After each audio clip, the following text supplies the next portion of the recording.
This is another episode of the Roma Miclat show, and today we have our guest all the way from France, and he is a full-time developer and a consultant, an ASANA Pro certified, a minimalist, and an author of a book. So let's welcome to the show, Monsieur Bastien Siebman. Did I say it right? Exactly, you did. Thank you. Am I the Thank first you. French on the show? Yes, you are. You are. I'm very honored.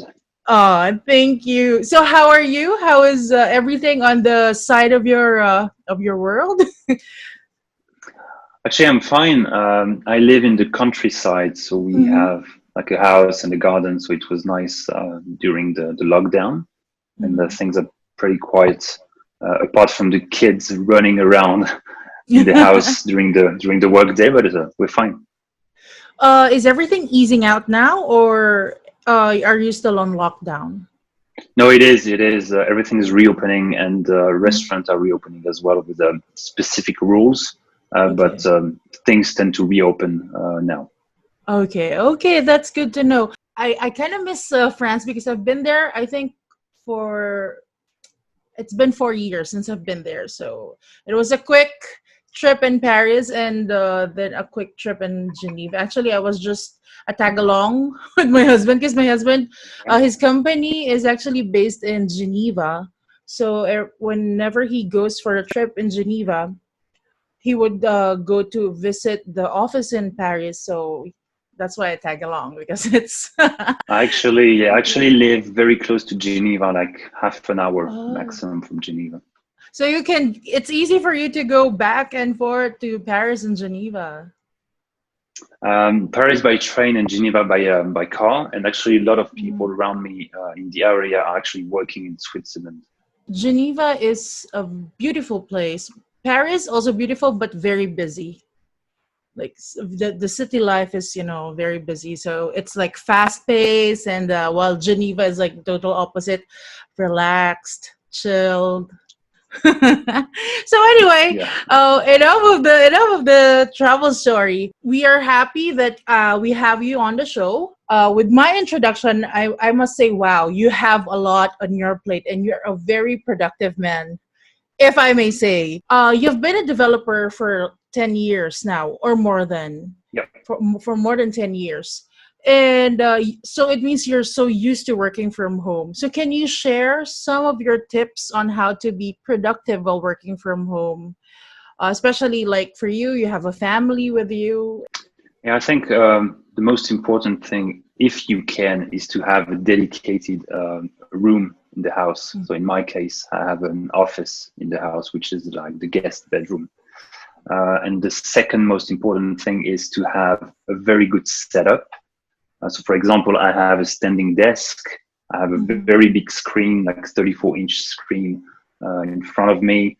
I have a dock in which I can dock my laptop. So I just dock the laptop and connects the network, the screen, the power plug, everything very easily. And I'm trying to have a very clean desk at all times.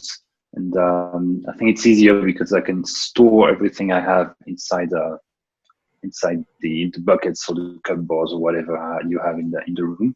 So dedicated room, nice setup, and then obviously have the tools to be productive. In my case, the secret weapon, as I call it, is Asana. And it's what I Mhm. use to manage all my tasks. And then the tool is not enough. Then you need to have some kind of a system to make sure you stay productive. So in my case, I have a couple of strategies and rules and tips on how to stay productive. And you mentioned that you stand up every now and then. You try to move because I understand that you're always in front of your laptop and PC. Can you say that you can still do exercise even if your day is packed with activities and meetings? Can you still do exercise or? Actually, yeah, for me, standing up is part of the exercise routine. It helps Mhm. me stay energized, and as you might see, I'm moving a lot. I try not to move too Yes. much now because we are talking, but I tend to move a lot from one leg to another. And I Mhm. have, you can't see it, but I have a big box behind the desk. So I put my foot one after the other on the box like this to relieve the leg. And I do that very often, and it helps me stay standing up. And I also have that big stool on which I can sit down whenever I have a meeting, because it's actually quite hard to stand up while listening to people. If you're not active, I find it very hard to stay up. So I usually sit down during the meetings. But apart from that, I stay up all day, every day. And also I have wireless headsets, like those ones or this one for the noise cancelling, allowing me to move around and dance if I want to dance while I work, which is very nice. Does this mean that you're not caffeine dependent? Because for me, caffeine is a must. Like, I should have my coffee because I don't move a lot. So, and then I have to, keep myself awake. And then especially if it's 2 p.m, I have to, after a big lunch, and then I have to go in a meeting. And then I was like, okay, I need caffeine, So I think the lunch is the perfect example. It's one of the reasons why I studied standing up so often, because I realized after lunch, you don't have that much energy, and just sitting down for an entire afternoon was really hard. And after lunch, coming to the desk and standing up was really a game changer for me. It's like it's calling you for a siesta, just a quick nap. And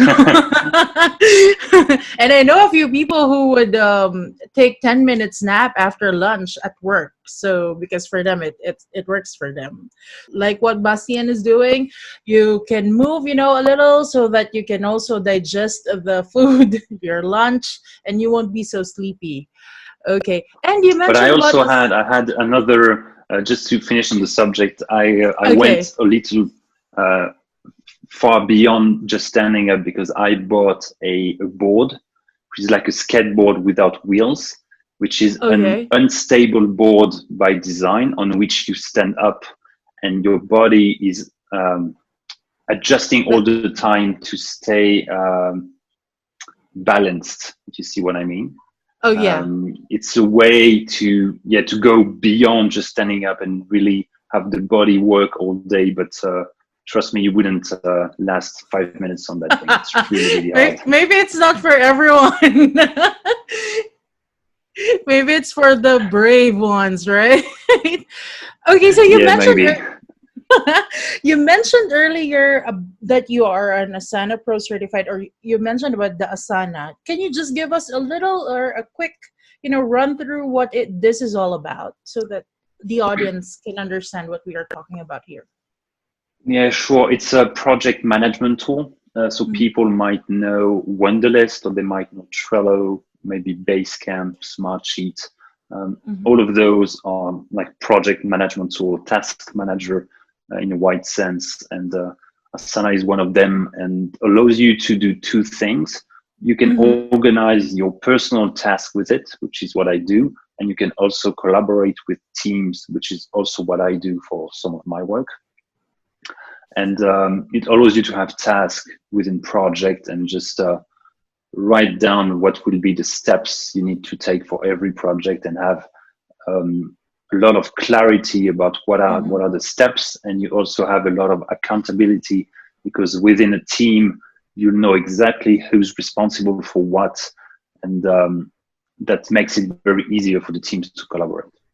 So can you say that you're also using ASANA to manage your work? Because I understand that you are, since I mentioned earlier, you have a lot on your plate. You're a developer, you're a consultant, you were at some point you were writing a book.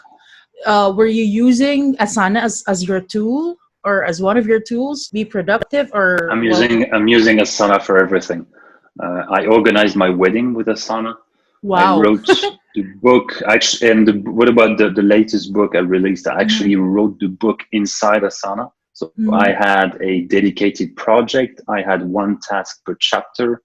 I wrote the chapters inside the task, and I had some status like writing, proofreading, those kind of steps. And I had an assistant proofread the chapters. So every time the chapter was done, I was assigning the task to an assistant, and she was proofreading the work within ASANA. giving feedback, and then I would complete the task whenever the chapter was ready. So I'm really doing everything within Asana, and at the moment I'm trying to find podcasts for which it would be interested to be talking to, and I have a dedicated project for that with relates to podcast, the status of the discussion, and everything. So because you're so busy and you have a lot, you're working on a lot of things. You are, I mean, delegation is a must, right, for you. Because it's like you manage over all the things that you have to, decide on. Yeah, But then you have people yeah, working. Yeah. yeah. The thing is, I'm a full-time web developer, so I have Mm-hmm. an actual job. Mm-hmm. I have just one afternoon per week dedicated to my other activities, and anything Asana related, consulting, books, and everything, it's just a hobby. So I do that Mm-hmm. during the afternoon, like today, and I do that during lunch, evenings, weekends, and everything. So at one point, I was having too much things to do around Asana, not enough time and not enough energy to do them. Mm-hmm. So I thought about the book I read a couple of years back, which was The 4-Hour Work Week by Tim Ferriss, in which he explains that he has assistants helping him to manage the calendar, to schedule meetings, Mm-hmm. to talk to media, whatever he does. And I just gave it a thought, and I actually found an assistant. I started working with her. It was great. I was delegating some stuff to her, especially since I'm not a native English speaker. I was able to delegate proofreading, writing some stuff, etc. And when she left, because she found another job, I actually looked for other assistants. I ended up with 5 different assistants, and at one point I went up to 12 assistants.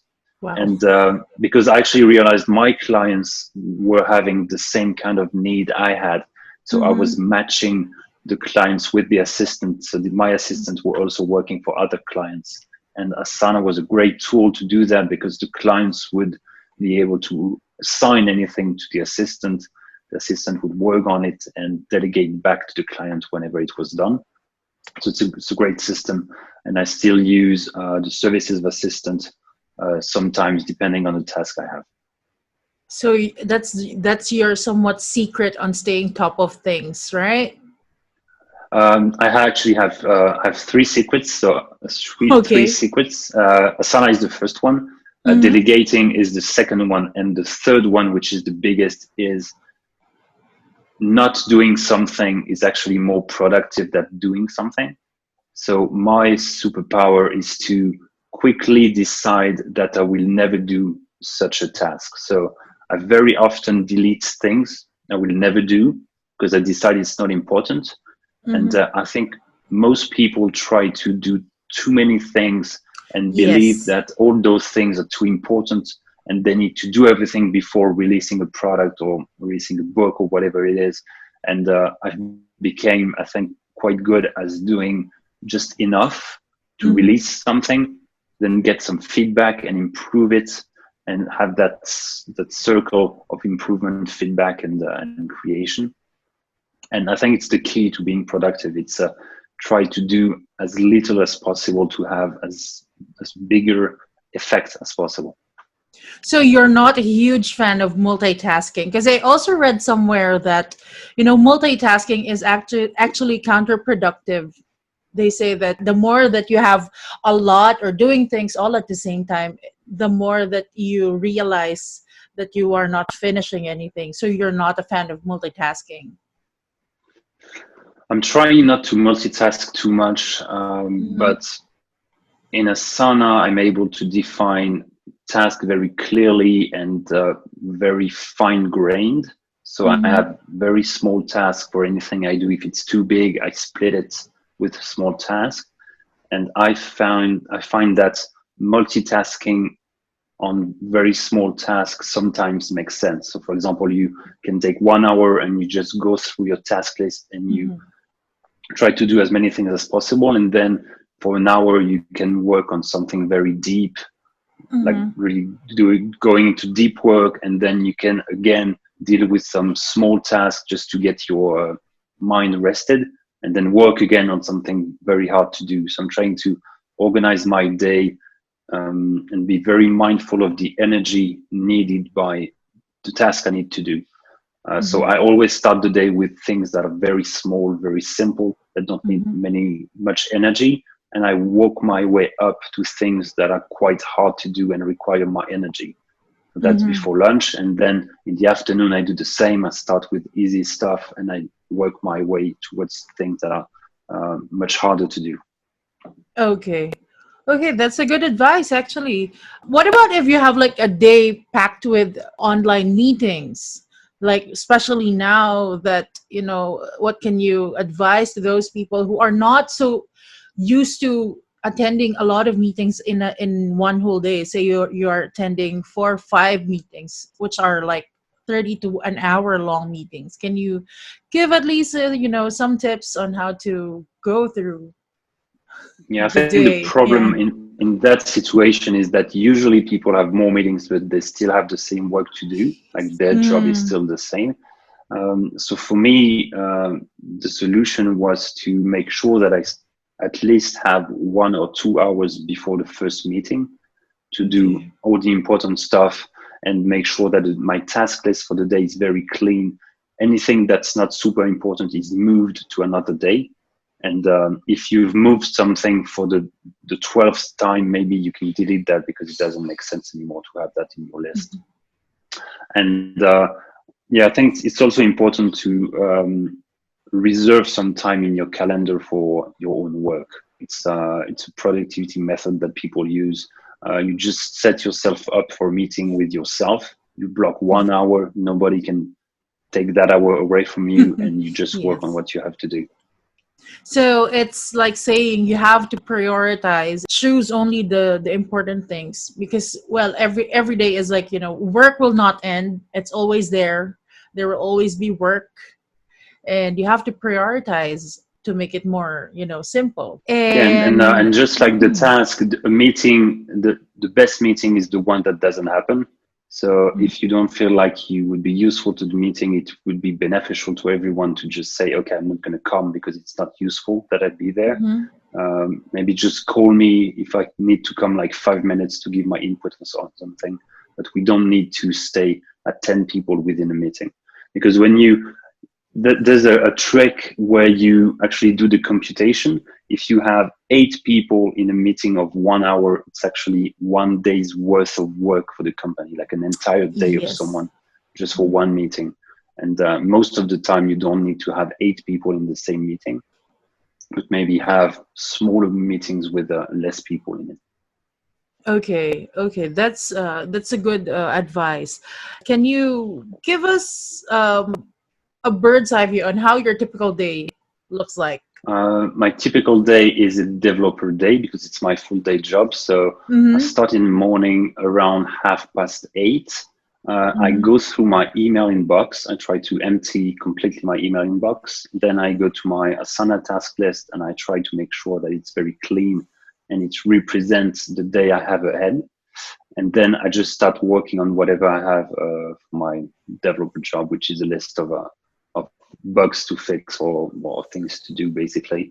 After lunch, just before starting again, the coding, I try to go through my list again, task list and email inbox to see if anything fell through the cracks or if I need to go look at something. Mm-hmm. And I work again for the afternoon and sometimes checking again emails and the task list at the end of the day. Mm-hmm. Do you do overtime? Like you go beyond your work hours just to finish things, or no? It's not because let me just say that in the Philippines, I think that's one of the biggest how do I say problems to the culture. It's like a lot of people are doing overtime, and at which leads to getting the time with the family. So in even sometimes weekends or holidays. My wife is making sure I don't do overtime because the thing is I love my job and there's always stuff to do. There's always new bugs to fix. So it's really Yes. tempting to keep going and keep going. So um, she's like safeguard of that, and she makes sure I don't do too much overtime in my day.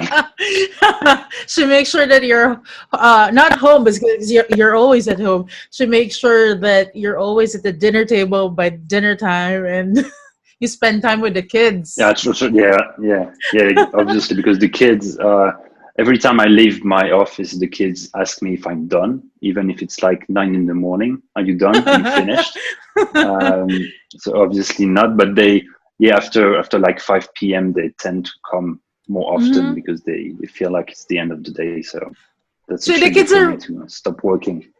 the kids are really not allowed to enter your workspace. They know that. Oh, we Do, do have a or rule.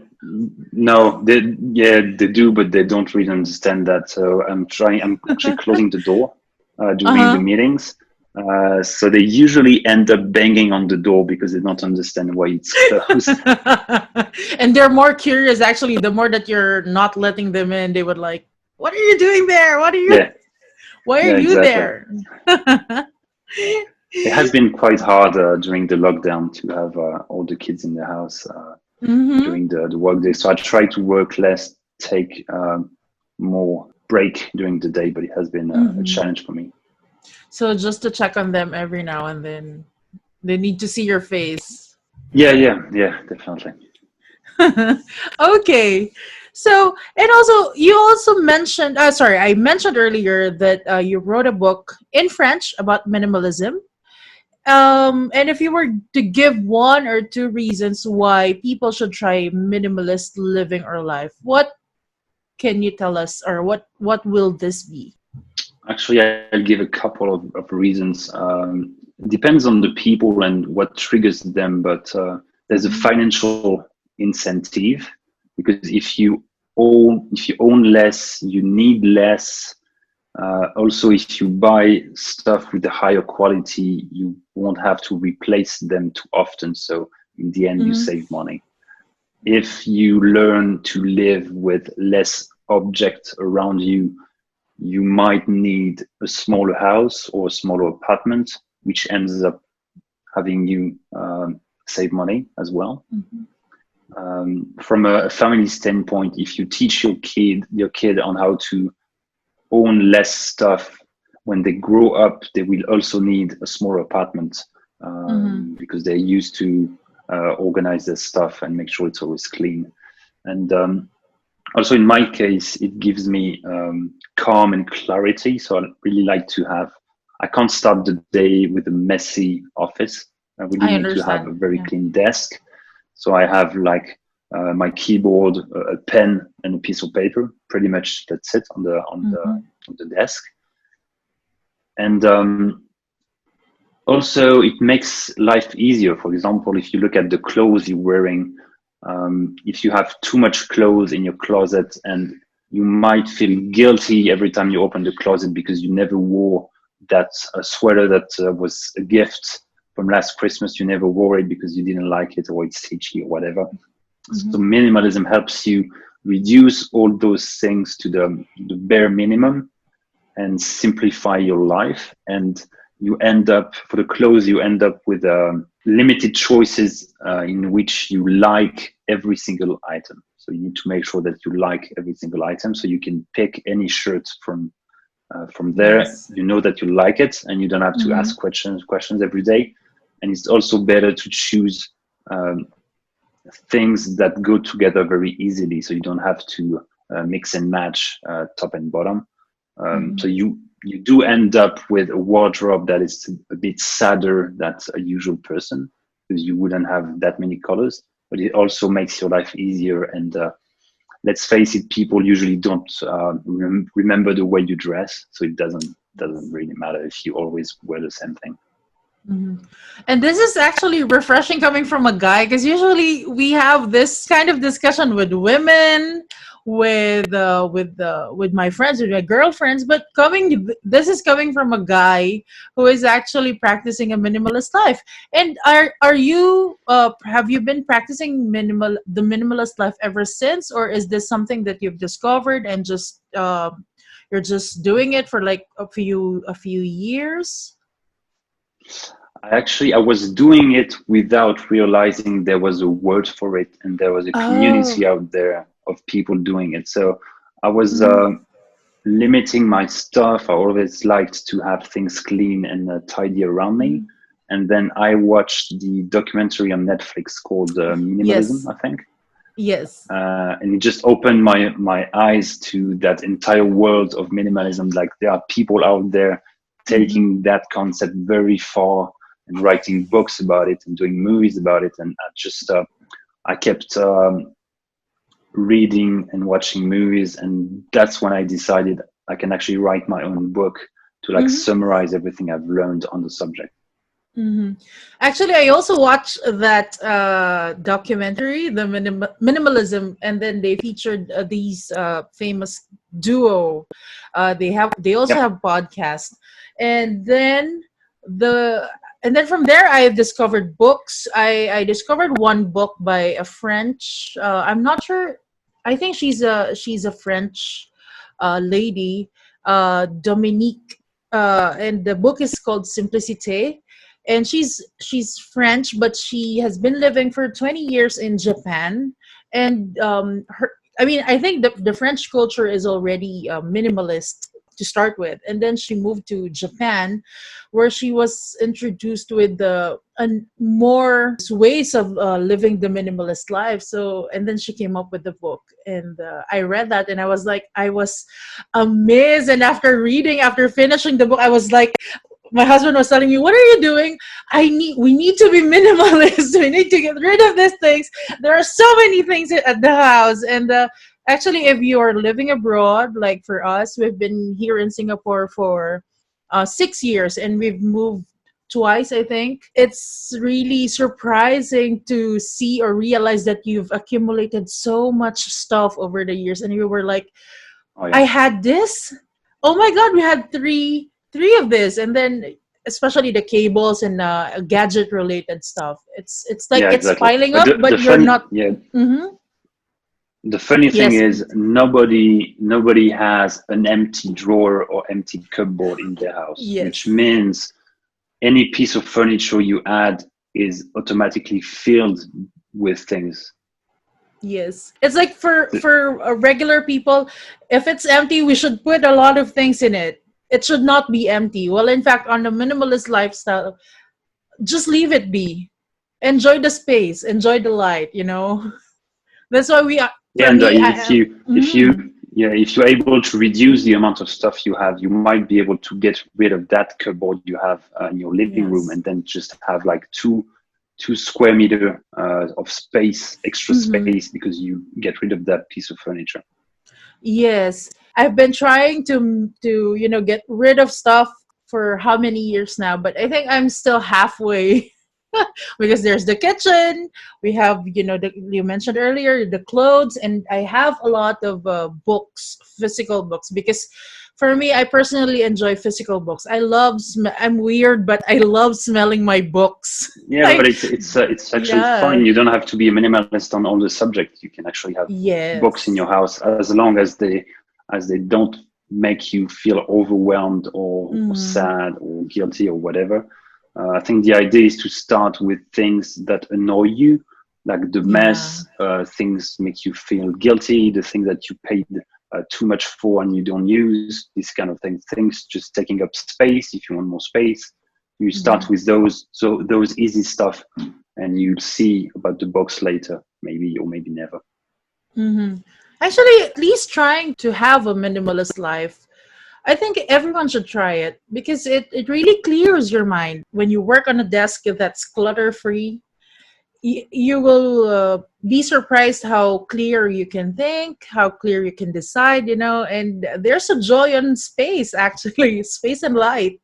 It's something that Yeah, everyone and can enjoy. when you, like, for example, when you decide that you have a single pen to work with, then you can actually invest in a nice pen you're very happy to use. It's the same Yes. for a Moleskine Notebook. like this. You Hmm. can have a very nice notebook because you only need one Yes. instead of having a piece of papers around. Yes, I'm so guilty of that because I used to have a lot of pens, and for the reason I don't know, I just want like a pen of different color. I have a green, pink, red, black, blue, but really I'm just using, I don't know, two or one. So yeah, those are the things that I also learned, and now I have like, I think I have two, not one but just two. So yeah, we encourage everyone to try read about it. Do you have any English translation of your book, or just it's just in French?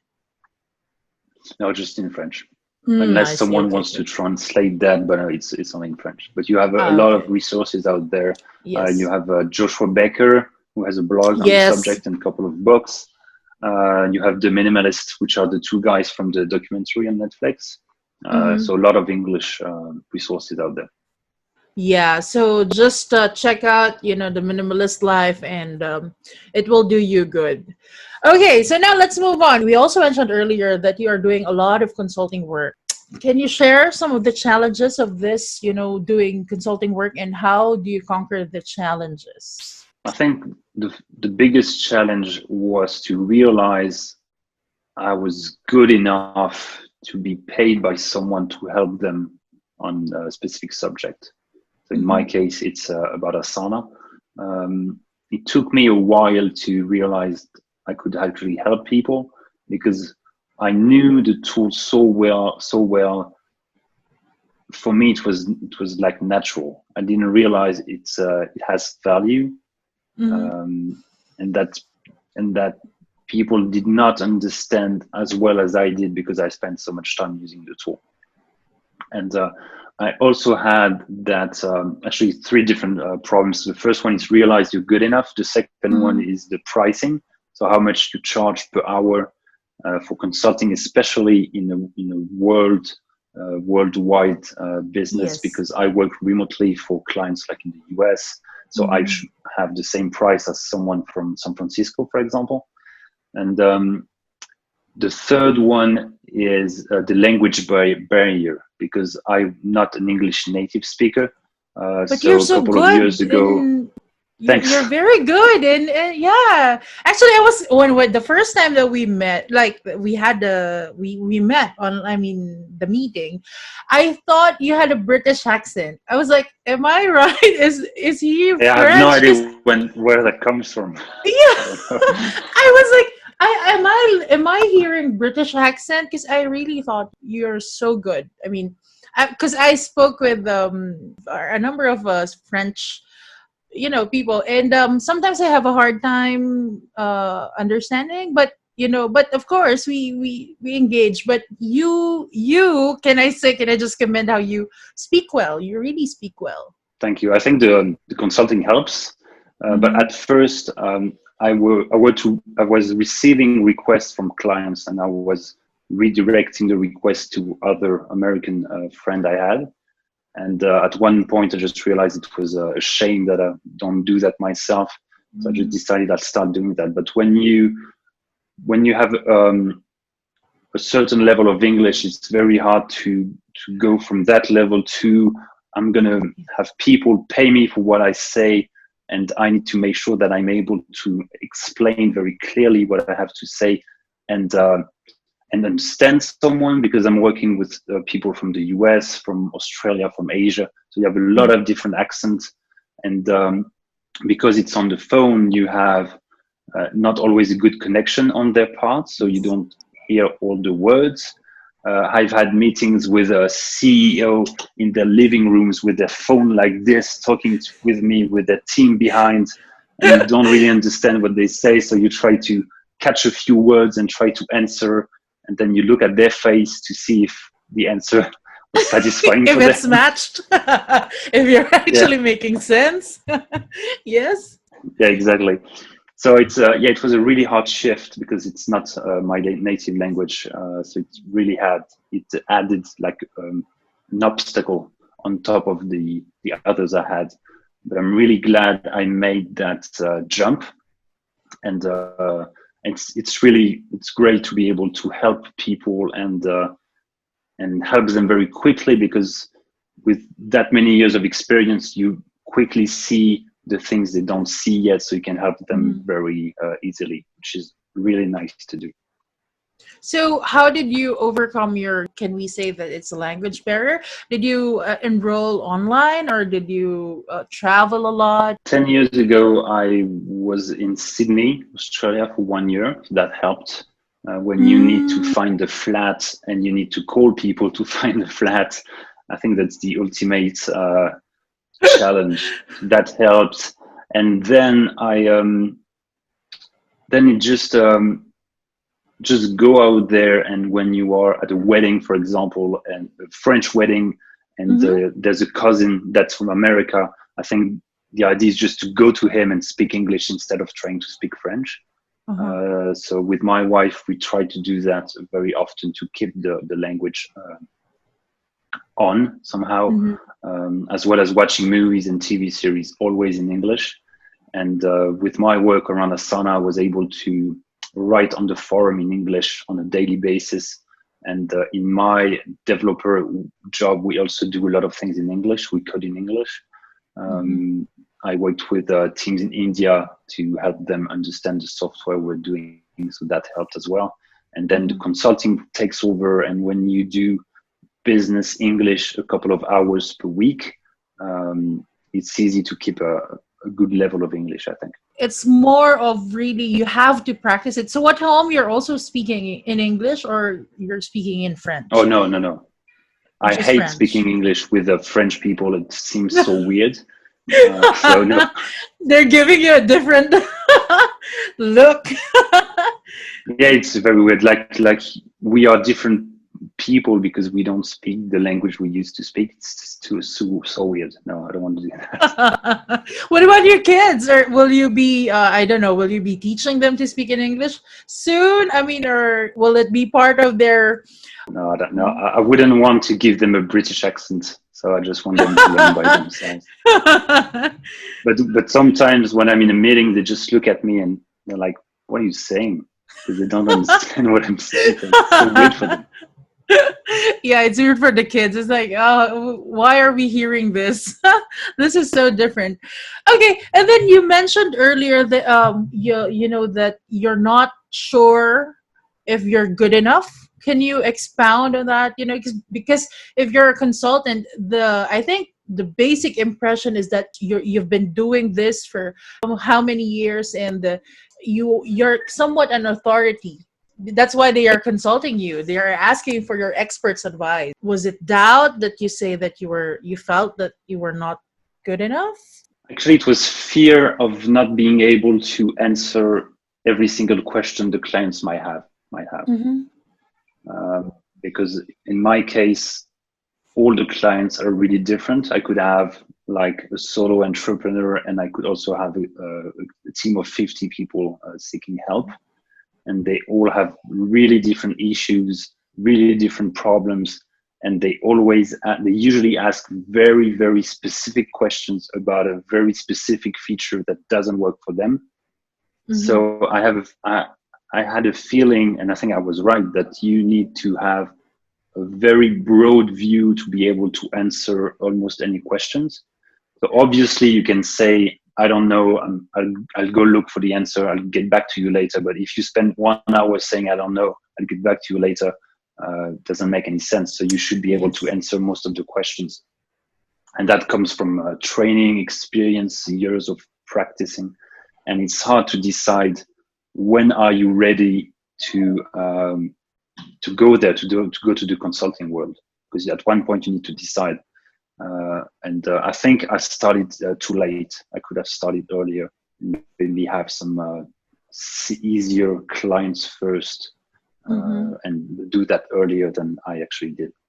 For those who want to, who are planning to do consulting on their jobs, what can you advise them? Just have courage and Yeah, I or think you just just go go. ahead and try. Mm. And what my biggest technique in that case is knowing that if the client is not happy, I can give the money back. Okay, so there's like So like worst, in the commercials, money back guarantee. You know, that kind of For thing. the product, yeah, for the Mm-hmm. product I sell and the books and everything, I have that Mm-hmm. strategy actually. So yeah, you can get a refund if you're not happy. For the consulting job, at least at the beginning, you can just tell yourself the worst that can happen is the client is not happy. I just give him his money back. I lost 1 hour or 2 hours of my time. It's fine, and I'll get better at it. But I think yeah, what's really scary that it's that money part and the thing that the client is expecting some return on investment. So if you just tell yourself, I'll give the money back, it's fine, then it's Mm-hmm. easier to jump into the consulting world. But can I ask, was there a time or have you experienced where because the partnership is not really working and that you had maybe this is not a good partnership and then And no, I never had to give the money back. see? Well, then it means that you're so good with what you do. I don't know. It means to say that you're so good. I was like, was there a time that he actually returned the money? But it seems that you haven't had that situation. So it means to say that you're good. No, but I have other strategies. So for example, if the clients say we might need you for 12 hours, I'm going Mm-hmm. to say, okay, wait, we'll do 1 hour, we'll see how it goes, and then we'll decide if we want to work together further. That's Mm-hmm. my personal approach. Makes me feel Mm-hmm. better and less stressed. Some others would try to sell 30 hours first, and we'll see, deal with that later. But in my Mm-hmm. case, it's like, let's do 1 hour, we'll see if that works. Because some of the time, I don't like the client and I don't want to work the client. It goes both ways. Because actually, sometimes it depends on the client too, right? Because sometimes there are clients who would thought that they have a problem, like it's a huge problem, but then when you talk at least an hour, it's really not a big deal. It's like they're just, I don't know, fear is a factor that, because they don't know what to do, they feel that it's like it's a disaster coming in, but actually it's just small things. But also there are some who are so chill and so relaxed that they don't know there's a huge problem already. So it really depends, I guess, right? It depends on the Yeah, client. But also I think if you're doing consulting, you also have the choice to accept a client or not, right? exactly. And Mhm. even after a couple of sessions, if you realize they don't really pay on time or they don't reply to emails, or you can just stop the relationship there and go spend your energy on other clients. So what he is saying, or what Bastien is saying, it's okay to say no. I mean, yes, money and it's business, but sometimes you really have to say no. You can't just say yes to everything. I've had a very bad experience recently. I was discussing with a client and it went well, and we got on a phone call with like an introductory phone call for like 15 minutes. It's Uh-huh. kind of called just to get to know each other. I don't give any advice or tips usually. It's just to get to know each other. And Mm-hmm. the phone call did not go very well because 15 minutes was not enough. So I had to cut off because I was going to another meeting. And Uh-huh. maybe the language as well was not, I didn't use correct words. Sometimes it wasn't that good. And Mm-hmm. the person ended up writing to me on LinkedIn saying he cannot understand how an asshole I was, and he really wanted Oh, to work with me again. It was horrible. And then so he kept writing messages, like, and after 50 messages he shifted wow. to uh, I want to help you become better. I still need your help. When can we work together? So it completely shifted. So it went from you're an asshole and never want to work with you again, and To to please when help can we me. work again? So I just said, actually blocked him on LinkedIn, and he emailed Mm. me, and I just said, I don't want to work with you anymore because of Oh my what you god. said at the beginning. Maybe it was an It's a bad emotional day. experience. Yeah, He probably. had to dump all the feelings and you were the person. Sadly, you're the person to talk to that day. It's like Exactly. he dumped everything to you, and then at the end of it, it was like, please help me. It was. Anyway, anyway, yeah. So if you encountered something like that, it's okay to say no. Because I think that's Yeah, one definitely. thing, especially for young professionals and those who want to really, take charge of their career. I understand that because I've been there. While I was working, it seems to be that no is a hard. It's two letters, but it's really hard for me to say. Do this, do this. It was like, okay, I'll try, but really to say no, okay, or say I'm sorry. I think we cannot work this partnership. It's somewhat hard because we feel that you are letting down the other party, and at the same time you are somewhat limiting yourself. But actually, it's not. It's not the Yeah, sure. And case. I have other experiences where the clients send you like a 20-page document saying, "This is what we need. Can you read the document and then tell us if you can help us?" And I'm like, yeah, okay, but I'm charging hourly, so I don't really want to spend like 2 hours studying your thing Mhm. without being paid. It's not the way I work. And some consultant might do that, just not the way I work. So I just tell them, Mhm. and we try to find an agreement. Maybe they used to work with the consultant doing things differently, I think. Oh yeah. Yeah, so they should really know the consultant, because the one consultant is different from the other. It really depends, because you have your personal practice, right? Your professional practice too. So I think it's Exactly. Yeah. important that both parties would respect that, and boundaries as well. So, and then what about lastly, which is the very important one, revenue? You mentioned this earlier. Of course, we understand that this is a challenge, but can we go into detail why it is such a challenge if you're doing a consulting job and revenue is one of the biggest challenge? I think it's easier if you work locally, like if you are a consultant in Singapore, just for Mm-hmm. Singapore companies, because you can actually talk to other consultants from Singapore from the same area, and you can have a feeling of what the rates are, and Mm-hmm. you can position yourself. In a case like mine, I work worldwide, so I can work with a company in Singapore or in Paris or in a very small town in Colorado, for example. Mm-hmm. Um, and consultants from those places have very different rates. So in my case, I've had fellow consultant charging $35 per hour, Mm-hmm. and I've had other charge $200 per hour for kind of the same work, which is Work. consulting on ASANA, but they don't have the same experience and the client is not the same. So I guess you need to design, you can't serve all the types of clients at once. Mm-hmm. You need to define what's the minimum rate you can live Mm-hmm. on. In my case, I only do a couple of hours per week. So I can't really charge $30 per hour because it wouldn't be worth it in my case.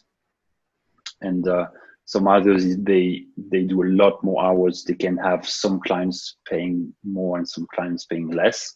So I think Mm-hmm. it's important to understand what are the prices out there, what are the missions they do, the thing they actually sell, and just position yourself Mm-hmm. among that ecosystem. At least prepare a base rate, and then go from there, Yeah, because what I do is I have a base rate which is Mhm. quite high, and clients have ways to decrease the rate. The first way is to book time slots that I like. For Mhm. example, my afternoon, because when I'm Mhm. working with the US, sometimes the client book me at 9 p.m. or 10 p.m. at night, which I don't like. I like to do the Mhm. work, but I prefer them to book other slots. So I Mhm. incentive the client with a discount so that they can take slots I prefer. Mhm. And also, if they agree to book several hours at the same time, to pay in advance, to share their feedback on social media afterwards, to give a Mhm. testimony from our website, or this kind of stuff can also decrease the price of the rate I give them. Mhm. Yeah, because I think your clients, or the clients in general, must understand that consulting jobs, or if you're a consultant, you're not just doing one job or one client. You have a lot of clients, so your time is really like precious, and you spend it well, and timing is everything. So there, if you say if you want to be a consultant, or if you're planning to position your career to be a consultant in the future, well, this is a very handy tip. Prepare your base rate, and then also, of course, make sure that what you can offer is really something that they can say no to. Because sometimes they would say that oh, this is a stiff rate, but if they see that you can really deliver, or your past projects, I don't know, portfolio, so may say, is really good, then they will put their money on your basket. Right? Exactly. Yeah. So now, what's next for Bastien? I mean, what can you share with us your goals for at least the next 5 years? I have two goals. I'm trying to have some recurring revenue from some of the product I build. Mm-hmm. So make sure that I get a recurring revenue every month without doing too much work. Mm-hmm. And also, I'm trying to streamline my consulting business and make sure I have consulting hours booked every week, with doing the less work possible, like administrative work. So I have an assistant that's going to help me with that. And for the product, I'm trying to build a lot of different products that actually bring value to the client. And my assumption is that the client will pay a recurring fee to have that product still out there, still working, and still maintained. Can you say that with this pandemic, you had more jobs, or is it just the same, or did it I think affect just you, the or no? same. Okay. It's just the same. Some clients, they don't have time anymore. They don't have money anymore. And some others have had a lot of time on their hands because they couldn't do the work they usually do. So they had more time to improve their process and consult with people like me. So it's kind of the same. It's kind of the same. I see. Okay. Well, this has been a very good episode. I hope that we can have you back on the show. Maybe if something comes up in the future, or if you wanna, I don't know, if you wanna share more about your minimalism or ASANA, or I don't know, any any developments. If you Sure. want to go back to the show, please, please, please, you are so welcome. And for before we close this, do you have any like final words, advice, tips to our viewers or to our listeners? I think, yes, just go back to the biggest productivity trick, which is not to do things. We tend to believe that we need to do that amount to have something meaningful, when in reality you have only that amount that is enough, and you can then work on version 1, 2, 3, 4, 5, 6, but just do version 0 and confront it with the people you're building that for. Okay. Thank you so much. And how do they contact you? Like if they want to maybe reach you for some consulting job, or they have Yeah, I think questions? the go-to place is my website, minimalist-work.com. They can Okay, find me like this, and they can also use my name online. we will flash it on the screen, and you can find it there. Yeah, everything you need to contact him. And also minimalist-work.com. Yeah, Right. exactly. Okay. So there you go. Thank you so much, Bastien, for your Thank you. time today. And please don't forget to subscribe to our podcast show. Everything will be linked below. And I hope you stay safe. And that's it. Thank you so much. And Thank you.